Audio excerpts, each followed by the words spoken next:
tous, l'enfance n'est pas une période déterminée et éphémère de la vie, qui serait le temps heureux de l'irresponsabilité, un objet de nostalgie doucereuse, mais une région de l'âme, une patrie selon l'esprit, où tout au long de sa vie, l'acteur viendra revivifier ses valeurs nourricières, la fierté, le risque, l'héroïsme, le sacrifice, l'intransigeance, la pureté, l'horreur du mensonge. Alors, le charme des souvenirs d'enfance, c'est sans doute cette faculté d'étirer, d'étendre en tous sens une journée de soleil, une aventure. Cette partie de notre vie n'est pas formée de moments et de gestes successifs, mais de halos et de clarté mêlées.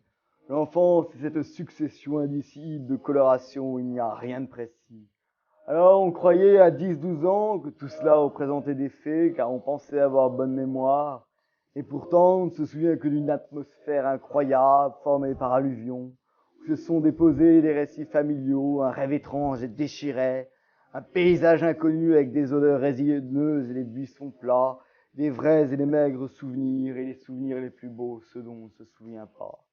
Et surtout, ce soir, nous parlerons de l'humour, la meilleure armure contre les dogmatismes, la sériosité, cette raideur mécanique qui, selon Bergson, provoquait le rire, c'est-à-dire le sésame du sourire, toujours sourire des importants, des arrogants, des fâcheux, des sentencieux, passer sans aigreur de l'humour à l'ironie, pour signifier qu'on n'est dupe d'aucune singerie, d'aucune hiérarchie, d'aucune idéologie. Et finalement qu'il n'y a qu'un seul combat, celui des esprits sérieux contre les esprits ludiques, le grand combat du sens contre la dérision nihiliste. Alors Léopardi proposait une généalogie du rire qui serait venue de l'ivresse, c'est-à-dire la salutaire tentative que fait l'homme pour s'oublier lui-même. Jean-Paul Rouve, bonsoir. Bonsoir. J'ai connu votre arrière-grand-tante, D'accord. Ok. la tatouée du faubourg. C'est vrai? C'est Ah oui, c'est ça, c'est. Oui, je vois ce que vous vous c'est. souvenez pas de toutes vos tantes? Si, je suis d'accord. Oui, je vois très bien. Votre arrière-grand-tante, on l'appelait la tatouée du faubourg. Exactement. C'était la maîtresse de Félix Faure. Exactement. Alors, est-ce que c'est elle il y a une célèbre phrase, Félix Faure est mort en se faisant sucer. Et non, c'est pas elle. C'est pas. Ouais. C'était la légitime, elle. Il y a une phrase géniale qui dit la pompe funèbre, il a voulu être César, il a fini pompé. C'était pas elle. Non, c'était pas elle, malheureusement. Et pourquoi elle a tatoué? Je crois parce qu'elle avait des tatouages. Je suis désolé de cette réponse un peu basique, mais. Vous avez pas des réponses mieux pour la suite? Non, je vais essayer. Voilà, pour l'instant, j'ai que ça. Vous avez un sosie d'ailleurs, qui s'appelle Kiss Kist. Je sais pas ce que c'est ça. Quoi? Kiss Kit. Vous avez un sosie sur Terre, on a découvert sur Internet. C'est pas vrai. Ouais. Il fait quoi? Il est buteur. Enfin non, il ne bute pas des gens, mais... Il est buteur de foot?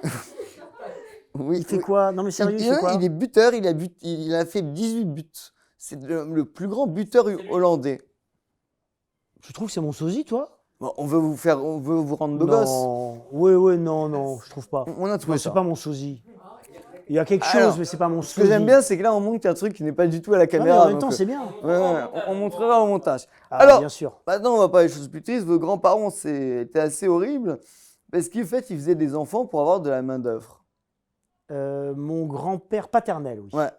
Mon grand-père paternel, exactement. Il a fait 10 ans, plus de 10 enfants à ma grand-mère, mais il y en a qui sont, je crois, morts-nés, donc plus de 10 enfants, mais il y en a eu 10, oui. C'est comme les petits chats, il y en a qui jettent à la naissance. Exactement. Et c'était pour avoir de la main-d'œuvre dans les champs. Donc, voilà. Donc, il faisait des enfants, elle tombait enceinte non-stop. Comme ça, les enfants n'allaient pas à l'école, et puis ils travaillaient dans les champs. Enfin, c'est horrible. C'est drôle. Des enfants que Michel fournirait. Et, voilà, c'est ça. Bref. Alors, votre père faisait des bateaux. Il faisait pas les bateaux, il travaillait au chantier de France. Et à voile à vapeur. Exactement. Tout à fait. Ça, par exemple, c'est préparé, par exemple, ça, ou c'est de l'impro? Le pire, c'est que... Ah ouais, donc c'est une répartie quand même très balèze. Non, c'est comme vous avez fait quand on va vous parler de vos sketchs à la télé où vous avaliez du liquide vaisselle et vous disiez le pire, c'est que c'était préparé à l'avance. Exactement. Ce qui est terrible, c'est quand on vous demande notre souvenir le plus marquant, vous dites que c'était le jingle de la météo des plages. Ouais, exactement. Enfin, oui, c'est ça. Quel est le pire souvenir si ça c'est le meilleur? Non, c'est le meilleur souvenir parce que parce que moi, étant d'une famille assez modeste, je partais pas en vacances. Donc je passais mes étés à Dunkerque. Tu t'entends des villes où il fait 30, la mer est à 35. Et en fait, finalement, je me dis que je suis heureux d'avoir vécu ça plutôt que d'être allé dans ces villes petites. Ça développe l'imagination, ça fait rêver. Et encore aujourd'hui, quelquefois, il y a plein d'endroits qui me font rêver. Et je pourrais y aller, je n'irai pas. Parce que je préfère le rêve que j'en ai que la réalité. D'ailleurs, vous racontez un truc assez terrible sur votre enfance. Vous dites, j'ai pas eu une enfance atroce, j'ai pas été violé, sodomisé à 8 ans. Non. Mais, en fait, j'avais une vie tracée. C'est-à-dire, j'allais avoir une vie de petit bourgeois, j'allais me marier, faire une famille, avoir une petite maison, tromper ma femme, prendre un action éthique. Et vous vouliez pas de ça. Exactement. En plus, non, c'était plus, c'était pas par rapport à la vie. C'était un peu, oui, sur la vie, on va dire, familiale et tout. Un peu, vous avez raison. Mais c'était surtout sur la vie professionnelle. C'est-à-dire que très vite, je me suis rendu compte que j'allais m'ennuyer si je continuais comme ça. Et je voyais mes copains à l'adolescence, même enfants déjà. Et je voyais mes copains faire leurs études, ce qui est très bien. Puis dire, tiens, je vais faire ça comme métier.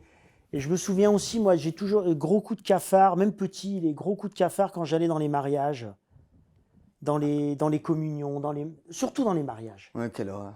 Je trouvais ça m'ennuie, ça me fout un cafard, les mariages. Chaque mariage est un cercueil et les enfants sont les clous. Ouais, c'est ça, ouais, un peu. Ouais. Et donc, je me disais, ben non, j'ai pas envie de cette vie-là. J'étais très heureux, vraiment très heureux, j'ai une enfance très heureuse, mais je savais qu'il fallait qu'à un moment, je m'en aille. Alors, déjà, ça a commencé très tôt, parce qu'à 13 ans, il y avait une radio locale qui s'appelait Radio Corsair. Ouais. Et vous avez fait le siège de la radio locale, vous alliez tous les jours devant la radio. Et vous avez fait tellement chier qu'à la fin, ils vous ont pris. Ouais. Bah oui, parce que moi, pareil, moi je voulais déjà, j'avais des envies de... J'étais dans un club théâtre, je voulais être acteur, tout ça. Déjà, je voulais ça. Et donc, oui, j'y suis allé et à 13 ans, et j'y allais tous les jours. Et je disais, mais moi, je veux, voilà. Et ils ont fini par me prendre. Je faisais pas de l'antenne au début. Je remplissais les conducteurs, ça s'appelait. À l'époque, dès qu'une chanson passait, il y avait des grandes feuilles, on devait remplir l'artiste, tout. Et après, toutes ces feuilles étaient envoyées à la SACEM pour que ce soit déclaré. Et moi, je faisais ça à 13 ans. Et vous avez été viré pour une très bonne vanne.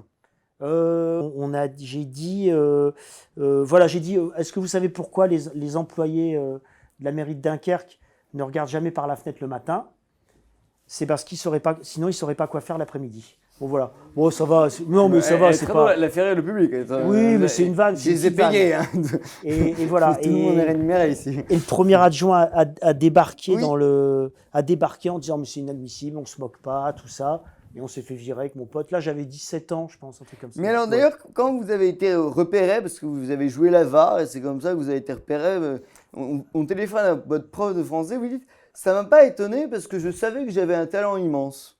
Non, j'ai pas dit ça, non. Si. Non, j'ai pas dit ça. Non, c'est pas ça que j'ai dit. Non, ça c'était, là j'étais jeune là, j'étais en 3e. Et la prof de français a appelé ma mère pour lui dire, à l'époque c'est les fixes et tout, il n'y avait pas de portable, pour lui dire, vous savez, le directeur le monsieur du théâtre a demandé quel âge il avait, est-ce que ça l'intéressait est-ce qu'il ne voudrait pas de faire du théâtre? Est-ce que tout ça, ouais, j'avais 13 ans. Ouais. Et d'ailleurs, vous avez réalisé votre fantasme parce que votre prof de théâtre a été Isabelle Nanty et vous avez épousé votre prof de théâtre. Ouais, c'est vrai, exactement. Ouais, c'est vrai, exactement. Beau, hein. Ouais, un peu comme Macron. Ouais. C'est vrai, c'est pareil. Même différence d'âge? Non, avec Isabelle, on a très peu de différence d'âge. Elle était prof très jeune, Isabelle. C'était moi. 3-4 ans de plus que moi, là, je pense. Alors, c'était la même époque où vous faisiez des téléfilms où, alors, ça vous a terrifié, vous deviez lécher des seins. Non, c'est pas ça. Non, j'ai fait un premier. Alors, c'est un peu plus tard. Il y avait un téléfilm qui se tournait à Lille. Voilà. La famille, pardon, pas la famille Sapajou, ça s'appelait, je sais même plus le titre du téléfilm. Bon bref, c'était mon premier. J'ai fait un casting à Lille, parce qu'ils cherchaient des comédiens sur place. Et j'avais 3 jours de tournage. C'était la première fois que je me retrouvais devant une caméra. Alors c'était dingue. Et ma première scène, j'avais à tourner, donc je jouais le petit copain du personnage principal. Toujours les rôles de beau gosse, de séducteur. Ouais, c'était... Et ma première scène, c'est dur, quoi. parce que tu as 18 ans, quoi. Et tu tournes une scène où tu dois lui faire des bisous, bon encore ça va, mais tu dois lui passer la main sur le t-shirt pour lui tousser les seins, et elle me mettait une claque. Et ça, quand t'es tout môme, quoi. Ouais. C'était mon premier téléfilm, ouais. Et alors le deuxième, Ouais. ça s'appelait On ne mangera pas d'huîtres ce soir. Non, ça c'était une pièce de théâtre. Ah, c'était une pièce de théâtre. Ouais. Le titre est... Écrite par des potes de lycée. Et on avait joué au théâtre de Dunkerque. Ouais, ça. Ah, Ouais. c'était beau. Vous jouiez un huîtrier homo. Oui, c'est ça, exactement. Parce que ça aurait tout changé, mais pourquoi un huîtrier homo? Je ne sais pas, c'est lui qui avait écrit ça. Il faisait quoi? Mais c'était une pièce de boulevard, hein. C'est écrit par des ados, donc Ouais. le niveau n'était pas. Je n'ai jamais relu la pièce, mais je pense que ça devait pas être fou, quoi. Mais on jouait dans le grand théâtre de Dunkerque, 800 places, enfin c'était dingue. Ah, c'est dingue, quand vous montez à la capitale, il y a les petits boulots. Ouais. Ah, Bah oui, mais- obligé, parce que on est obligé de payer, la vie à Paris, elle est excessivement chère, donc tu es obligé, mes parents n'avaient pas les moyens, donc oui, je faisais des petits boulots, ouais. Alors j'ai regardé les petits boulots de mes invités précédents, comme vous aimez la Ouais, chanson tout le monde fait française. ça, hein, ouais. Ouais. Jean-Luc Lahaye a été cambrioleur, Ah ouais, Hervé Villard a été cambrioleur, ouais. Nicoletta a été dame pipi, et Dave a été pute. C'est vrai. Ouais, non, vraiment. Et alors vous avez été homme sandwich. Ouais, sur le parvis de la Défense, ouais. Putain, ça devait être... Avec Pève des Robins des Bois. Vous avez gardé une petite vie qui était une vraie salope. La salope. Ah là là, qu'est-ce qu'elle était méchante. Ouais. Ses parents étaient pilotes et hôtesses de l'air, sa mère. Et c'était, je me souviens, à Montparnasse. Vous l'avez sorti du trou. Ah, mais elle était insupportable. Elle avait 10 ans, je crois. Elle était méchante comme une teigne. Ah là là. Mais bon, je me prenais sur moi. Hein. Quoi Comment? Vous l'avez revu? Mais non, mais ça allait jamais. Il n'y a rien qui allait jamais. Je faisais à manger, c'était jamais bon. Toujours, elle se plaignait de sa mère. Il m'a fait à manger, c'était pas bon, c'est trop cuit. J'avais envie de la taper, cette conne. Je suis sûr que maintenant, c'est un ignoble boudin. Les féministes qui vont nous écouter vont être contents. Ouais, c'est ça. Il y avait une petite fille de 8 ans, je voulais vraiment la taper Ah, je fort voulais la et taper. fort. Ah, je voulais la taper. Ah, quelle petite salope. Et ah non, le pire, vous donniez des cours de maths Ouais. alors que vous ne saviez même pas faire une multiplication. Non, pas à ce point-là, mais c'est vrai que c'était un gamin qui était en première S, dans mes souvenirs. Et donc, je lui donnais des cours de maths. Donc, j'étais pas nul en maths, mais mais j'y arrivais pas. Hein. Des fois, j'y arrivais pas. Il y avait des exercices, je ne comprenais rien. Et donc, je trichais, je lui disais, alors attends, cet exercice-là, ok, mais pour comprendre ça, il faut d'abord comprendre un truc avant. Et je lui faisais faire des trucs que je savais faire. Et je l'ai fait ça pendant 2 ans au moins. Vous lui faisiez relire le livre à chaque fois de Ouais, devoir. à chaque fois. Il a dû réussir, Mais ce je crois garçon. qu'il était sympa, le môme, parce qu'il s'en rendait compte. Mais il disait rien à sa mère. Je pense qu'il était content que je sois là et on passait des bons moments, mais j'étais pas bon. Ouais. Alors, vous faites le cours Florent, Ouais. et à un moment, vous êtes dans le métro et vous n'en pouvez plus. Vous avez failli rentrer quasiment et À tout Dunkerque, arrêter à Dunkerque. Ouais, c'est vrai. Et là, c'est dans le métro, c'est parce que Ouais. le métro a duré longtemps que vous êtes resté que Jean-Paul Ouais, Rouve a c'est existé. exactement ça. C'est parce que j'avais une chambre de bonne avenue de Versailles, donc dans le 16e. Et donc, moi, pour repartir, c'est la gare du Nord. Donc, 16e gare du Nord, c'est long. Et oui, et je suis parti. Et évidemment, voilà, j'ai dit, j'en peux plus, c'est trop dur, ce métier est trop dur. Vraiment, j'en pouvais plus. Et puis, j'étais dans le métro. Et puis, évidemment, tu réfléchis. Et puis, à un moment, j'ai fait non. Et je suis descendu du métro et je suis reparti dans l'autre sens. J'aurais habité Stalingrad, Ouais. je serais rentré. Ouais, non, Jean-Paul Bah, Rouve peut-être. n'aurait jamais existé. Peut-être. Ouais. Il y a les pubs pour les capotes. Et là, on vous avait dit, tu vas avoir le rôle du beau gosse, Ouais, du baiser et tout. Ça, c'est la pub, c'est dur, la pub. hein. Là, en fait, C'est très, très dur, la et pub. là, en fait, vous Ouais. avez le rôle du Non, t'as un autre rôle, Vous quoi. avez l'autre rôle, quoi. T'as l'autre rôle, c'est-à-dire tu fais le casting. Je pense que de tous ceux qui étaient passés, je devais être celui qui devait jouer le mieux, donc il m'avait filé le rôle, il y a plus de texte, c'est normal, machin. Et on arrive on tournait au Puce à Saint-Ouen, et je me souviens, on arrive, et il y avait on était 4, je crois. Puis il y avait un mec vraiment un beau gosse, un peu à la James Dean et tout, comme ça. Et je me souviens, le réalisateur avec la nana de la pub, qui discute comme ça, et qui nous regarde, c'est horrible, t'es vraiment regardé comme de la merde. Et qui viennent dire, non, finalement, c'est toi qui vas faire ça, et toi, tu vas faire ça. Ouais. Ouais, parce que c'est horrible, parce que le mec, du coup, il dit, si elle met des capotes, elle ne m'aime pas. Et vous êtes le chieur qui dit, non, mais une capote. Je ne sais même plus ce que je dis. Je sais Je même l'ai plus. retrouvé. Oui, allez Comme sur dirait un Internet. film, le plus dur est derrière toi. Ouais. Alors, vous pro sur une chaîne où 20 minutes par jour pendant 2 ans, Ouais. et on vous dit de son, personne ne te regarde, ça pourrait être la devise de l'instruction. Ouais. Tu peux faire n'importe quoi. Ouais, c'était ça. Oui, il n'y a aucun C'était sens. plus, c'était 40 minutes par 40 minutes. Et vous deviez trouver des vannes. Ouais, Et alors, l'extrait qu'on a retrouvé, vous étiez avec des lunettes de Michou. ouais, c'est possible, ouais. Ouais, et vous buviez du liquide Ah oui, vaisselle. c'était Monsieur Van de Velde, et c'était un personnage qui il bouffait que des trucs dégueulasses. C'était sur Comédie, ça. Oui, C'était pas et quand vous m'avez engueulé en me disant que mes vannes n'étaient pas écrites, écrites à l'avance, ça c'était écrit à Ah, l'avance. tout est écrit, ouais. Ah, tout est écrit. Il n'y avait aucune impro. Ouais, On c'était très improvisait. beau. Vous preniez du liquide vaisselle et vous buviez. Exactement. Ouais. Exactement. Et on a fait ça 2 ans sur Comédie. Et c'est vrai qu'au début, évidemment, c'était sur Canal Sat. Personne regardait. Farouja nous disait, mais personne regarde, les gars. Allez-y, c'est un laboratoire génial. Mais en vrai, des gens regardaient ou personne? Au début, personne, mais ça a commencé à prendre, ça a machin, mais c'est vrai qu'au début, et il disait, allez-y, de toute façon, c'est pas grave, personne regarde. Alors, la grande question, c'est que vous avez joué dans Monsieur Mathieu grâce à Junio, qui Ouais. vous prend plus Ouais. que sur un coup de chance. En fait, il vous fait même pas passer l'essai. Non, c'est la première fois que je passe pas Il d'essai. donne un rôle de collabo, Ouais. il vous voit, oui, toi tu seras le collabo. Ouais, Pourquoi cette Non, volonté de faire de vous un collabo? il nous voit sur Comédie à l'époque, il vient faire des sketchs avec nous sur Comédie, je me souviens, avec comme plein de comédiens. Voilà, c'est tout. Et après, je me souviens, on est en vacances avec Dominique, avec Farouja à Avignon, et Gérard est pas loin, en vacances. Et on dîne un soir. Et on parle de ça, il parle de son film, ce qu'il va faire, on parle de la guerre, de l'occupation, moi c'est une période qui me passionne, donc on parle de tout ça. Et puis, je sais pas, et on rentre, j'étais sur Canal, là. C'est la première année que j'étais sur Canal.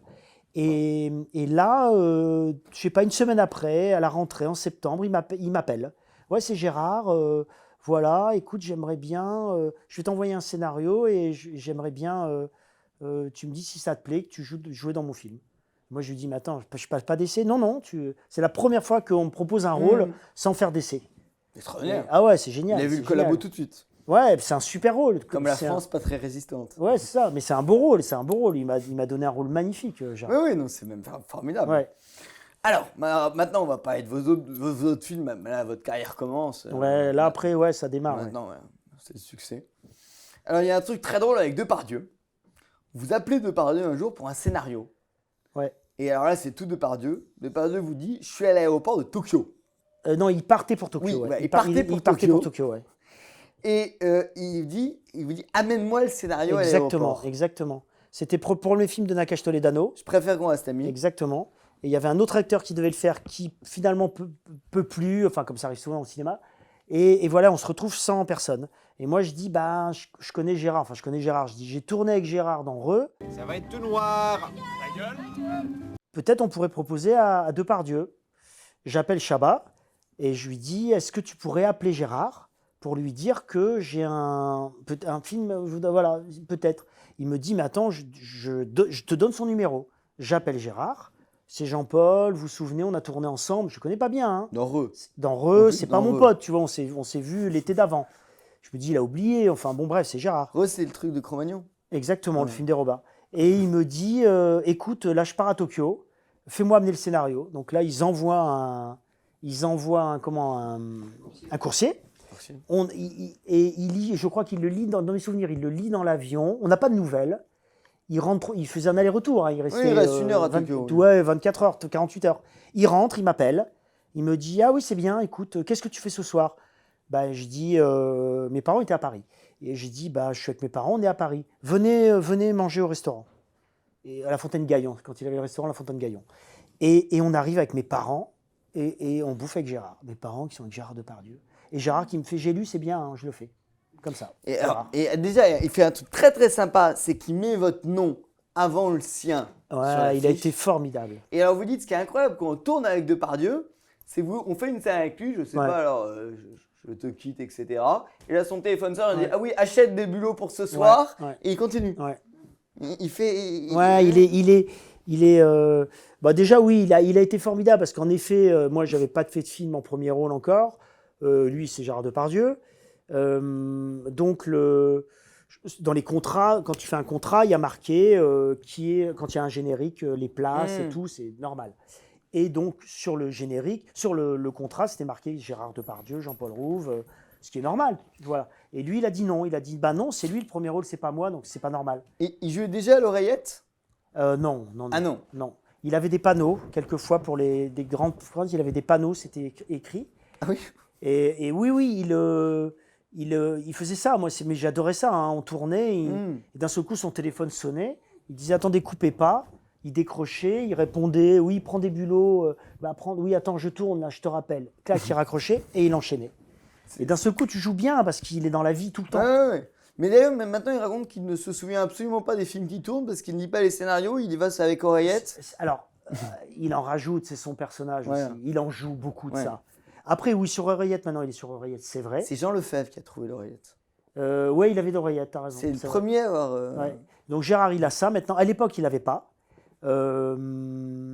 Mais moi, je pense que Gérard, il a l'oreillette parce que ça l'emmerde. Je pense que demain, s'il avait un film où le metteur en scène, où il est impliqué vraiment, où ça lui plaît artistiquement, où il a vraiment envie, où il a besoin de le faire, je pense qu'il pourrait revenir à ce qu'il faisait avant. C'est sympa, j'ai reçu la semaine dernière le mec qui a tourné le dernier film avec Depardieu, il va être content de Bah oui, de non, mais voir que là, je Depardieu pense qu'il s'est va- autant investi Mais en même dans temps, son film. mais c'est normal, Gérard, il a tout connu. Le mec, il a tourné avec les plus grands. Bien sûr. Il a tourné avec les plus grands réalisateurs, il a tourné avec les plus grands acteurs. Il a tout connu. Il a tout connu. Qu'est-ce qui peut l'étonner quand il joue? Il peut avoir du plaisir, il peut être content de jouer avec des copains, il peut dire tiens, ça c'est chouette, je fais un bon moment, mais il a tout connu. Il a eu 1000 vies. Alors on va parler de Podium et Yann Moix, parce qu'il a tourné avec Paul Vorde Ouais. et avec Depardieu, Ouais. et il a fait un film bizarre avec Depardieu qui n'est jamais sorti en Corée du Nord, il a fait Ah, c'est un documentaire. un documentaire. Qui va sortir, ouais. C'est pas con. Ouais, exactement. Il est allé en Corée avec Gérard. Oui, ouais. il était il avait ramené, c'était une Ouais. expérience C'est une bonne scientifique. idée, c'est une bonne idée. Non, je c'était trouve. drôle, Ouais, c'est génial. Ouais. Et il a dit d'ailleurs, il avait déclaré à l'issue de ça, à côté de Depardieu, jouer avec Paul Vorde, c'est jouer avec un employé de la RATP, un petit bourgeois. Non, pour moi, ils sont à peu près pareils, je crois, ouais. Ils sont un peu dans ce genre-là, ouais. Oui. Oui, c'est à peu près pareil, je trouve. C'est un peu la même construction de mec. Ouais, Ouais. ouais, je trouve, ouais. Mais les deux, pour moi, c'est deux immenses acteurs. Donc, moi, je m'en fous, en fait. C'est des immenses acteurs, moi, c'est ça qui me plaît. C'est comment ils font que Gérard ait l'oreillette, pas l'oreillette, que l'autre soit bourré, pas bourré. Je m'en contrefous. Si, quand t'as l'écran, c'est extraordinaire, je m'en fous comment tu fais. Ta méthode, on s'en fout. Il n'y a pas de... Tu vois. La fois où on m'a parlé le plus étonnamment de Paul Vorde, c'était en garde à vue. On le fait passer en garde à vue, c'est un entretien psychiatrique. Ouais. Le mec m'a dit, vous êtes la réincarnation de Pascal Sevran. Et je lui ai dit, très bien, c'est Ouais. une bonne nouvelle. Ouais. Et il m'a dit, je vous ai sauvé parce que les gens qui vont mal, je leur dis qu'ils sont la réincarnation de Benoît Paul Vorde. Ah bah moi, j'adorais être là. C'est un mec... Et moi, j'étais Pascal Sevran. Il m'a dit, vous n'avez rien de Benoît Paul Vorde, vous êtes totalement bien. Mais Benoît, c'est un mec humainement très intéressant. Ah bah Très, oui. très intéressant. Alors- D'une intelligence remarquable, d'une sensibilité, d'une noirceur aussi étonnante. Et puis, c'est un prodigieux acteur. Il avait failli tuer mon ex. Il les avait emmenés avec Bec BD à 400 à l'heure sur des routes en... Ah bah oui, oui, c'est un punk. Hein. C'est Ouais, vrai que ça. c'est comme Gérard, c'est des punks. Alors, le tournage de Podium, Yann Moix. Ouais. Alors, au début, d'ailleurs, vous deviez jouer un sosie de chez Jérôme. Oui, parce que dans le roman, c'est Ouais. un sosie de chez Jérôme, Ouais. Couscous. Et Yann, c'était écrit comme ça le scénario. Et quand on a commencé, Yann m'a dit un jour, merde, il s'est rendu compte que visuellement, pour au cinéma, Claude François, c'est Jérôme, c'est à peu près pareil physiquement. Enfin, T'as un c'est une mec en caricature en costard. kitsch de Non, Claude mais c'est François. pareil, c'est un mec blond avec des costards. Tu te dis, il s'est dit. Et un matin, il se réveille, il entend à la radio une chanson de Paul Naref. Il dit Paul Naref. Mm. Et il se doute, il m'appelle pour me dire Paul Naref. Je dis, ah ouais, super, Paul Naref, super. Et on ne savait pas qu'en faisant, quand on a fait les essais, donc on fait des essais, donc perruque, lunettes, costume de Paul Naref, à quel point j'allais être ressemblant, à quel point ça marche. C'est même pas en me voyant, il s'est dit Paul Naref. Il a entendu. Bodybuilding compris. Non, parce que c'est la période Paul Naref, il n'est pas encore. Ah oui, c'est- il est fin là, Paul Naref. Ouais, ouais. C'est les périodes C'est avant l'alcool. avant qu'il parte, avant les États-Unis, avant tout ça, ouais. C'est sa période la plus géniale. Mais d'ailleurs, alors, le problème, c'est artistiquement. quand vous voyez Paul Vorde dans Claude François, vous dites qu'il ressemble pas du tout à Claude François, il ressemble à François Sagan. Oui, je trouvais. Non, mais c'était une vanne qu'on avait faite ça pour un sketch. avec sa perruque. Mais alors, oui, bien sûr qu'il ne ressemble pas, on est d'accord. Mais moi, je trouve en tout cas que Benoît dans Poulvord, Benoît dans C'est fort, ça, Polnareff, Benoît dans Poulvord, Benoît dans Poulvord. eh ben, il est bien plus proche qu'on pourrait le penser de Claude François. Je trouve qu'il a alors il ne ressemble pas, on est bien d'accord, il y a tout, mais il a la folie de Claude François. Le truc dingue du mec, qui était comme ça. La folie du mec, vraiment. Et ça, je trouve que ça, c'est très très juste, ça. Alors, il y a un truc qui est drôle, c'est que moi j'ai beaucoup de potes chanteurs, j'aime beaucoup la chanson française, Ouais. et tous, de Jean-Luc Lahaye à Nicoletta, Hervé Villard, tous m'ont dit Claude Français, pire monstre que j'ai jamais connu. Il a C'est pas quoi d'âme. Hervé Villard. Oui, C'était un c'est vrai. monstre absolu. Et Hervé Villard lui avait vomi dessus sur son costume à paillettes. Bah, enfin, nous, ce qu'on en a vécu, parce qu'on a tourné beaucoup à Dademois, au Moulin, on avait les cahiers, on a revu tous ces cahiers où ils mettaient les notes pour ses équipes, pour tout. La folie, oui, c'est un peu ça, c'est une machine. Ouais. C'est du niveau pour moi, c'est pas le même, je compare pas le talent, rien. Mais c'est des dingues de boulot, à l'américaine, vraiment à l'américaine. Où il n'y a plus d'âme, il n'y a plus rien. Ouais. Il n'y a plus rien qui compte. Ouais. Mais par exemple, Nicoletta, vous racontez, quand Nicoletta devait chanter en première partie de Claude François, Claude François coupait le son. Oui, c'est le mec. Il faisait que des trucs ça. Ouais. Il faisait Alain Chamfort le raconte et tout. Et c'est une machine de guerre. C'était une machine. Il est mort de ça. Il est mort de cette folie-là, en fait. Oui, il part. Mais alors, d'ailleurs, ce qui est assez étonnant, c'est que pourquoi vous dites que c'était n'importe quoi ce tournage de Podium? Ah non, c'était pas n'importe quoi. Ah oui, vous avez dit que c'était un bordel. Non, c'était pas un bordel. C'était une émulation artistique étonnante. C'est-à-dire qu'entre Yann, Benoît et moi, il y avait une entente parfaite et on a beaucoup. Alors, il y avait un scénario qui était très bien écrit parce que c'était Olivier Daza qui avait écrit ça. Ah oui. Il y avait une très bonne structure de scénario. Les personnages étaient bien dessinés, il y avait une bonne histoire, il y a une arche narrative qui est très très bien faite. Un bon milieu, un bon début, une bonne fin. C'est un bon scénario. Mais c'est vrai que sur le tournage, nous, on a réécrit beaucoup de scènes. On réécrivait tout le temps. Mais parce qu'il y avait une émulation et qu'on partait en impro avec Benoît, ça marchait. Yann n'était pas le dernier pour déconner. Mais sérieusement, j'ai adoré ce tournage. Moi, je crois que c'est un de mes meilleurs souvenirs de tournage, Mais ce qui est extraordinaire, c'est qu'avant le tournage, Yann Moix détestait les Robins des Bois. Oui, mais il déteste tout, Yann. Non, mais c'est pas. Oui, non, il me déteste d'ailleurs. C'est pas grave. Il déteste notre émission. C'est ça, c'est son moteur à Yann. Moi, c'est mon pote, je l'adore, vraiment, c'est un ami proche. Ouais. Mais il déteste tout à la base. Champagne Antoine m'a dit que c'est une brute. Il est un peu autiste. Moi, il me fait marrer. Il nous regarde, hein. Bah sûrement, mais moi, je sais, on est très amis. On est très amis avec Yann. Et je sais qu'il y a plein d'amis qui me disent comment tu peux être ami avec Yann Moix. Et je peux comprendre qu'on dise ça. Mais alors surtout, le film qu'il a fait après, parce qu'après il a fait Cinéman. Parce qu'il n'était pas tenu en fait. Ouais. En fait, un film, il faut être... surtout pour quelqu'un comme Yann, qui est quelqu'un qui part un peu dans tous les sens et tout. Et ce qui est bien, parce que c'est une émulation artistique. Mais il a besoin d'être tenu. Et là, il a changé de producteur. Les producteurs le tenaient bien, c'était bien tenu.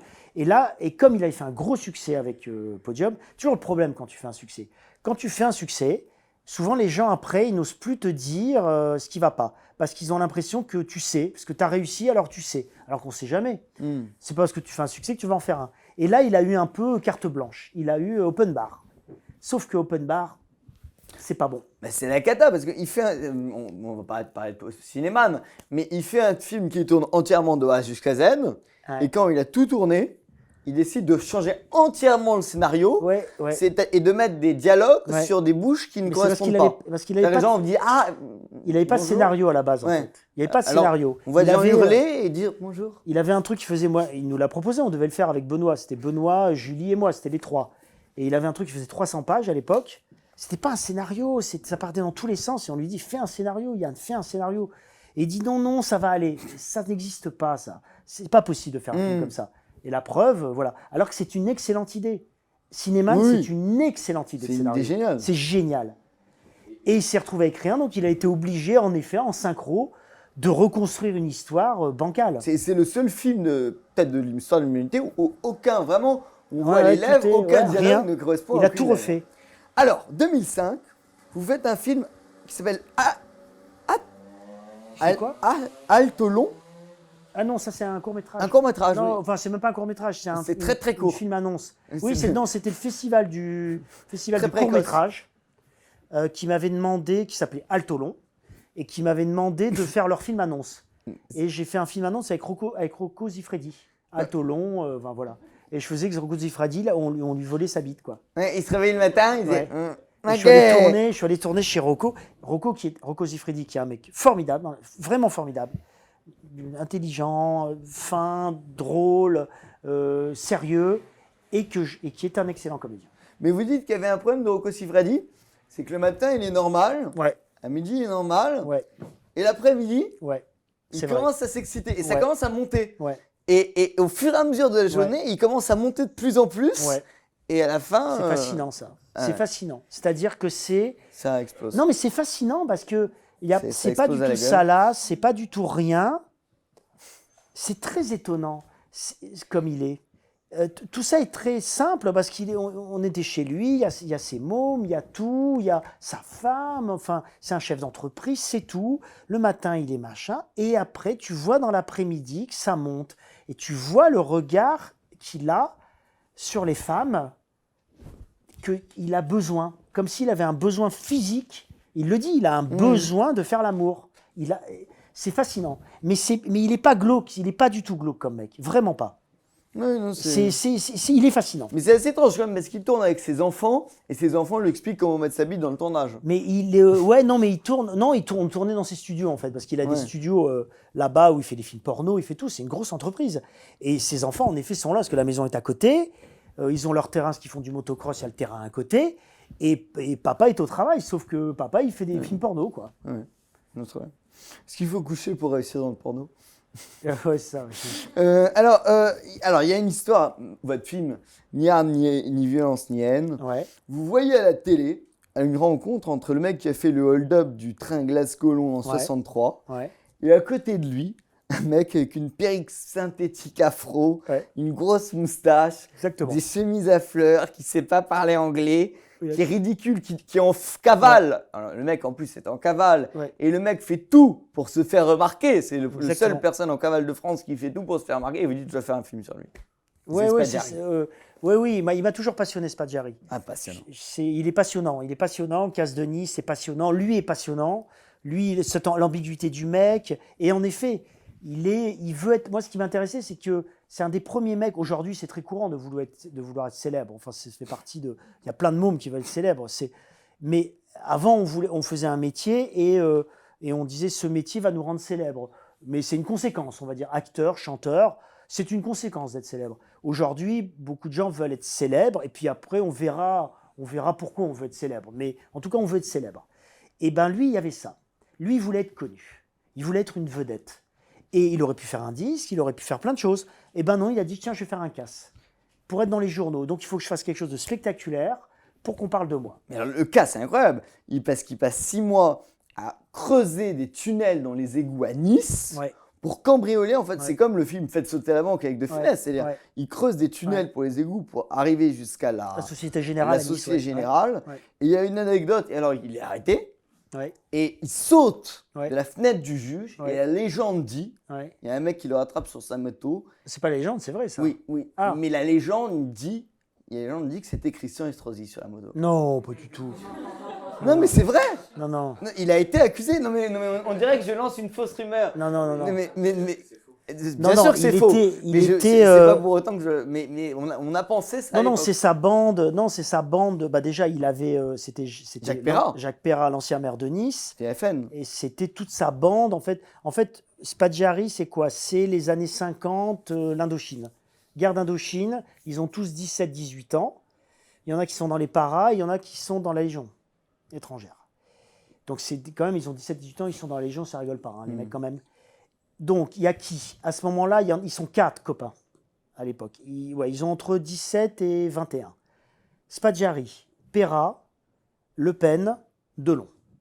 Voilà. Ça, c'est 4 copains d'Indochine. C'est ça qu'il faut bien comprendre. Aujourd'hui, quand on dit Delon, Le Pen, il faut bien comprendre que ces mecs-là sont copains, ils ont 17 ans. Ils ne se lâchent pas de toute leur vie.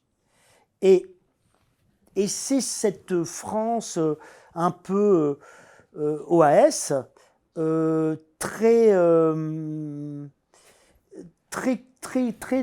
sont très, la France, c'était mieux quand il y avait les colonies. Ils sont très comme ça. Voilà, c'est cette France-là qui n'existe plus aujourd'hui. Ces mecs-là n'existent plus aujourd'hui, il n'y en a plus.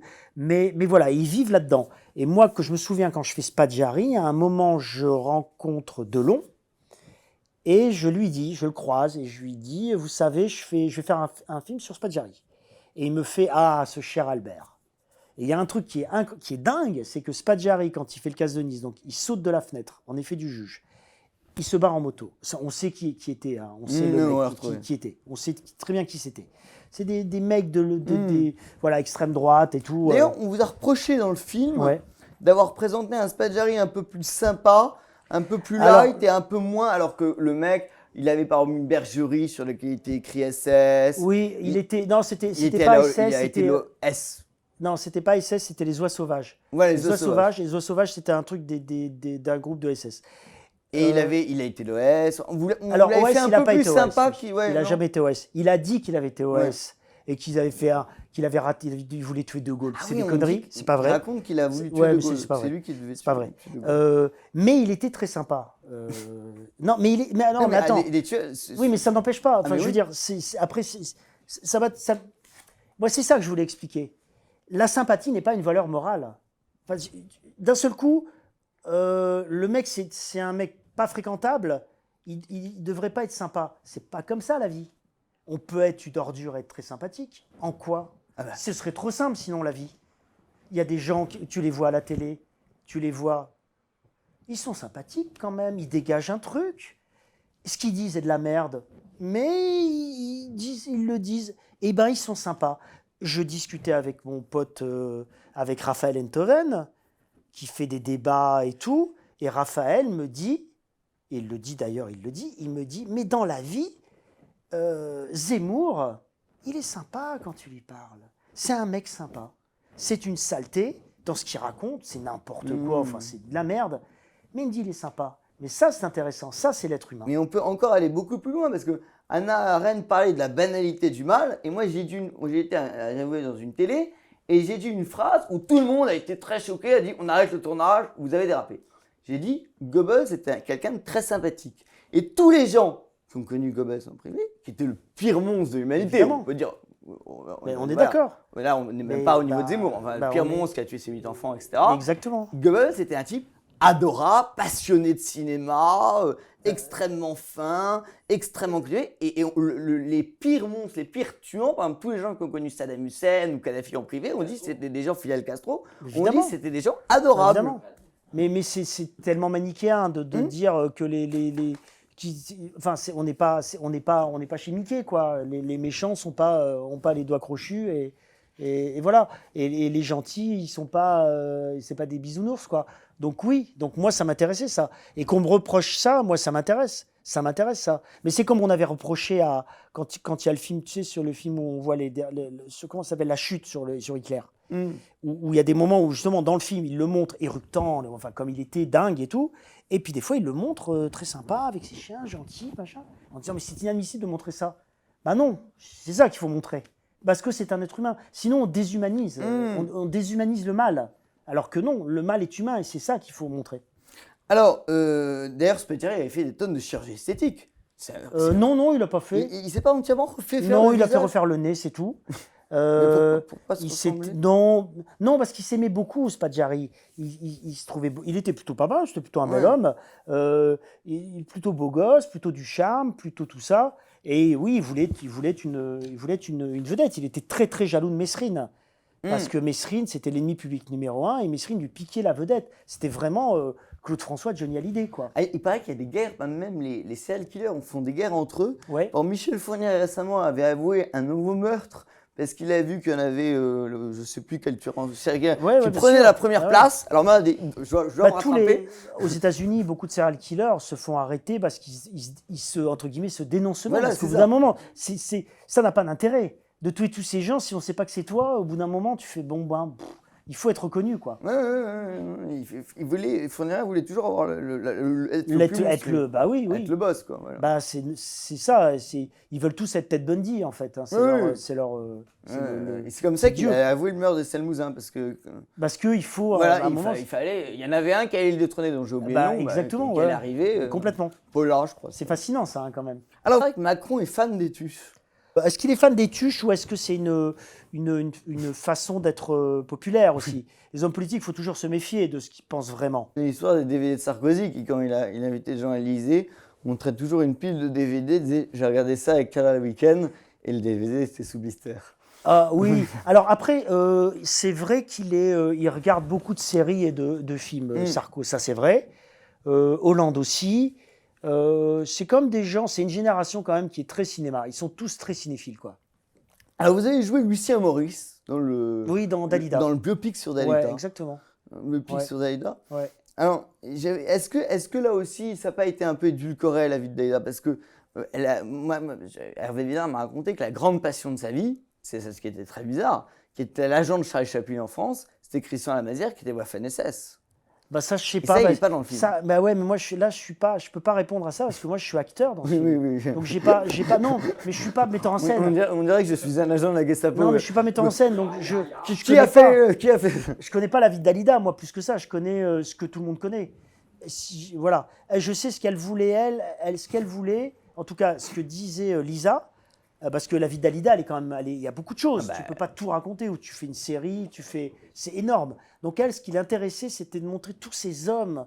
En fait, montrer des hommes importants de sa vie qui sont tous morts, en fait. C'est ce destin terrible avec tous ces hommes qui se suicident les uns après les autres et qui montrent cette femme qui glisse. Je crois que c'est ça qui l'intéressait. J'ai appelé Hervé Villard pour lui parler de Dalida. Dalida, il l'a bien connu, bien sûr. Ouais. Il m'a dit un truc terrible, je peux le répéter. Et, tu veux que je te dise pourquoi elle s'est suicidée, Dalida? Moi, je le sais. Elle m'a appelé le jour de son suicide. Tout le monde pense que c'est à cause d'un mec. Elle avait raté son lifting. Elle ressemblait à plus à rien. Elle était dégueulasse. Magnifique. Voilà. Magnifique, Hervé. Magnifique. On va parler 2 minutes de Vas-y. Lola et ses frères. Ouais. En fait, des scénarios extrêmement longs. Long, ça veut dire quoi? Non, mais il y avait 150 pages de scénario. Ah oui, mais ça, c'est notre façon de travailler avec C'est David. votre façon de travailler. Avec Fonkinos. La moindre personne, vous écrivez son... Non, c'est pas comme ça, mais oui, c'est vrai qu'on écrit des scénarios longs, en sachant très bien qu'on va couper, parce que voilà. Mais on écrit en effet, on écrit des scènes qu'on coupe après. Mais c'est pas grave, c'est important parce que quand t'écris plus, tu construis mieux la vie et tout. Donc, et puis après, tu coupes, mais c'est pas grave si tu coupes. Parce que forcément, instinctivement, ou ça plane dans les autres scènes. Il y a peut-être un mot qui aura changé parce que tu avais écrit une scène avant, et ça existera. Ça donne du corps au personnage. J'avais un pote qui faisait ça, il est mort la semaine dernière, donc c'est même pas réussi. Mais Nicolas Kerr, qui, quand il avait fait un film, passait toutes ses nuits, le moindre petit, personnage qui paraissait à l'écran, il passait la nuit à écrire 200 pages de romans de la vie de ce personnage. Ah ouais. Mais c'est intéressant Comme ça, un malade, quoi. de développer des personnages. C'était comment il s'appelle, Dabadi, quand ils écrivaient avec Sauté, il travaillait beaucoup comme ça, beaucoup. Alors, d'ailleurs, quand Ludivine Seigné joue dans le film, vous dites qu'elle est tellement dans le rôle qu'elle joue une scène et il y a un assistant qui tombe dans les pommes, un cadreur qui fait un malaise, Ouais. et elle continue 5 minutes de jouer sa scène. Je me souviens plus de ça. Attends. Ouais, C'était c'est récent, possible. ouais. Attends, ça me dit quelque chose. Ouais, mais ça me dit quelque chose. Ça. C'est vous Attends. qui l'avez raconté. Ouais, mais attends. Oui, bien sûr. Non, mais attends, On ça me dit quelque passera, chose, là. mais je me souviens plus de la scène. C'est avec Ludivine, c'est C'est arrivé, Ludivine ça Seigné qui joue, vous la faites jouer dans le Ouais, Lola c'est et ses quelle scène? frères. Je dis pas la scène, tu sais plus? C'est pour le casting. Ah, pour le Vous la casting, faites pardon. jouer. C'est pas dans Ouais. le film, c'est le casting, exactement. Tout est de ma faute. Non, elle passe le casting, elle passe les essais pour le rôle, et en effet, le cadreur, il a un petit malaise, quoi, et il s'assoit et elle continue, elle se rend même pas compte que lui, il est un peu dans les vapes. Alors, vous dites, il faut pas être intelligent pour être un acteur. Il y a beaucoup de gens qui disent, il faut pas être intelligent pour être un acteur, et vous dites, c'est pas ça. Il faut pas être un intellectuel pour être un acteur. Oui, après, on peut être tout, moi je pense. Je pense qu'il faut une dose, en tout cas, Enfin, moi, après, ça dépend des acteurs qu'on aime. C'est toujours pareil. Moi, les acteurs que j'aime, j'ai remarqué que souvent, ils avaient une dose. Ils étaient intelligents, mais ils ne s'en servaient pas pour ce travail. C'est une sorte d'intelligence instinctive. Moi, c'est ça qui m'intéresse. C'est l'intelligence instinctive. Ou en tout cas, l'intelligence ou le travail, en fait, doit se faire en amont. Quand tu fais, après quand tu joues, que tu es sur le film, il est trop tard pour tout ça. Je pense qu'il ne faut pas intellectualiser à ce moment-là. Tu peux intellectualiser éventuellement avant, te poser toutes les questions possibles et inimaginables que tu veux dans tous les sens du monde. Mais quand tu arrives sur le plateau, quand tu tournes ou quand tu joues au théâtre, là c'est fini. Je pense que là c'est fini. Pour moi ça correspond, c'est comme un musicien qui va travailler ses notes et qui va travailler ses gammes et qui va faire tout ça, ou un musicien de jazz et qui va faire tout ça. Et après, quand il joue, il n'est plus là-dedans. Tout ça, c'est digéré. Il faut digérer et donner. Et tous les acteurs que j'aime, Gérard, par exemple, que j'adore, évidemment, comme acteur, Benoît, on a cité Benoît, Jean-Pierre Bacri, par exemple, travailler comme ça. Et ça, moi, je trouve que c'est une bonne méthode de travail. Alors, on va finir juste sur 2 choses. 2020, il y a eu Rétroscopie. Ouais. Une sorte de série que vous avez faite. Ouais, on en a fait. On espère en faire d'autres. On a fait ça, ouais. C'était très drôle. Alors, ça partait du point de départ. C'était un mec qui profitait d'un handicapé pour avoir des réductions d'impôts. Ouais, c'est ça. Ouais. Non, en fait, je faisais. C'est une émission. Un handicapé qui rit. Ça se passait en 2050 et on fait la vie. On part du principe. On va en faire d'autres avec d'autres artistes et on fait. Moi, donc c'est en 2050. Donc c'est dans 30 ans. Et on dit, bah voilà, en 2020, Jean-Paul Roux, votre carrière s'est arrêtée, il s'est passé quelque chose. Donc on a évidemment toutes mes archives sont en 2020, on les a. Et on mélangeait la fiction et la réalité. Et on a fait qu'en 2020, j'avais fait un reportage avec Edgar, c'est un pote à moi qui est assistant sur les films et tout, j'ai connu au Téléthon, qui est en fauteuil, qui est handicapé. Et donc, on faisait qu'il y avait une interview où on laissait mon micro et on m'entendait dire que je le gardais parce qu'il était handicapé, ça me faisait des subventions, tout ça. Et donc ma carrière s'arrêtait, aujourd'hui bad buzz. Et puis c'était ma vie d'après. C'est très marrant à faire. J'aime bien faire ça, mélanger comme ça. Oui, moi, quand j'avais 17 ans, j'ai fait sur une radio dont je ne citerai pas le nom, dont j'ai été viré parce que j'avais raconté, parce que vous savez, il y a des sites de rencontres pour tout. Il y a des sites de rencontres pour gens qui ont le sida. Ouais. Il y a des sites de rencontres pour handicapés. Pour handicapés, ouais. Alors ça, c'est formidable parce que vous voyez une faute incroyable. Vous allez dire, moi, j'avais travaillé avec une aveugle avec qui j'avais un succès fou. Vous voyez, par exemple, autiste puceau, 60 ans, recherche à ce. C'est marrant. C'est très beau. Ça existe, ça encore? Ouais, et tu vois la photo de l'autiste puceau de 60 ans et tu peux lui envoyer un message. C'est très, très beau. Je m'étais inscrit, on m'a dit, c'est l'usurpation d'identité. Et on m'a viré de la radio. Ouais, et moi, attends, je te raconte un truc que je trouvais là-dessus, sur notre société, qui est assez amusant. Bon, mon pote Edgar, justement.